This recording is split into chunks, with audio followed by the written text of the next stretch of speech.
Ginawa mo na lahat pero hindi mo pa rin ma-achieve yung clear skin na gusto mo. Welcome back to part 2 where I will tell you kung ano pa yung isang ginawa ko para ma-achieve tong clear skin ko. And just a reminder, I am not a professional. I'm just a girl na sobrang addict sa self-care and sa improvements. Hindi mo pa napapanood yung part 1, i-check mo na lang sa playlist.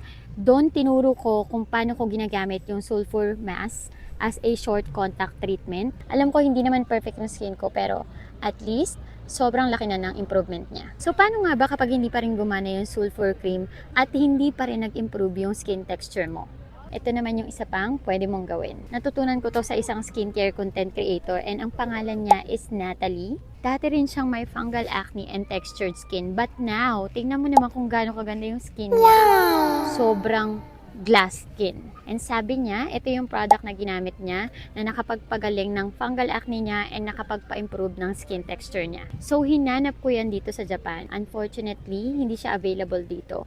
So, nag-research ang ate mo and tinignan ko na ang pinaka-main ingredient nitong product na to is octopyrox or pyractone olamine. Itong ingredient na to, may anti-fungal properties siya. And nahanap ko siya dito sa isang anti-dandruff shampoo. So kapag ang breakouts mo ay fungal acne or may fungal component, pwede itong makatulong na mabawasan yung bumps and texture. So, ganun lang din yung paggamit. Sa gabi, pagkatanggal mo ng makeup mo, ilalagay mo lang siya sa affected area. Tapos, ibababad mo lang siya for 5 minutes. And then, wash your face. And ako, gumagamit pa rin ako ng facial wash. And then, I will proceed to my nighttime skincare. Pwede mong gawin to once or twice a week. I suggest na consistently gawin mo siya for a couple of months, 2 to 3 months.